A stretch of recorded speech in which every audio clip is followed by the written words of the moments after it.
Hey, this is Ashley Jones. Let's talk about how to change your color of your thread right in the middle of a fill stitch.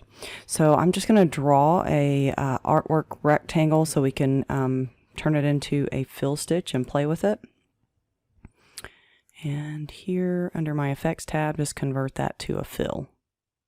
Okay, so now let's look at our slow redraw and watch how this fill stitch will stitch. So it's going to do our underlay and then our fill stitch from the under half and then start and come down from the top left corner there. Okay, so when you're watching the slow redraw, let me do that again. You can actually see which stitch number this stops on. So if you play the simulation and while you're watching, if you decide that you want to change color right there, you can see that that is stitch number 811. Okay, so I'm going to click away from this and I'm going to turn off my 3D views just so we can see what's going on.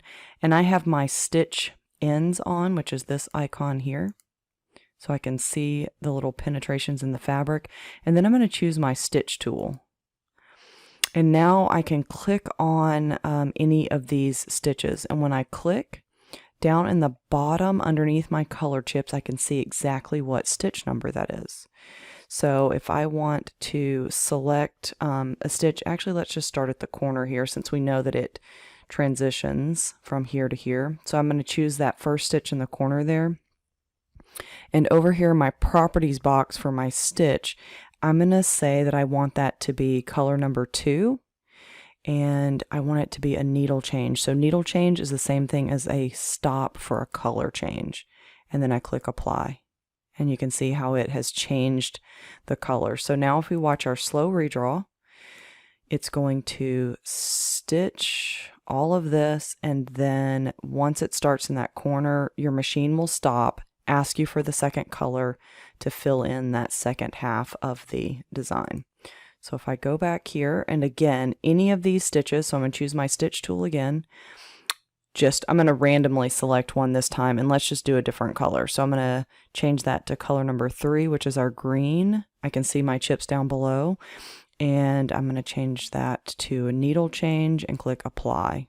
And you can see how it now has my 3 different colors. Now, when you are trying to do a color change on a design that was created with Stitched Snapshot, I'm going to just bring in an image. This works a little bit different, so I'm going to just do this one because it's really generic. With Stitched Snapshot, it actually is not making a fill stitch that goes all the same direction. It does either this stippling or the hatching where the it goes all over for, you know, shading purposes or whatever. So like even this one. And then I'm going to say OK and put it on the screen. And then let's go over here, ungroup, and get rid of the white color in the background.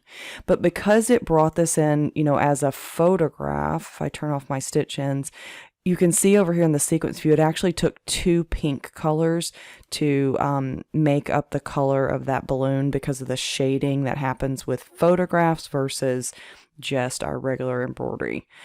So to change the color on that, watch what happens different. So if I select my stitch tool, and I'm just going to select a random stitch here, and then I'm going to change that. Let's do black, which is number 4 down here, and change that to needle change and apply.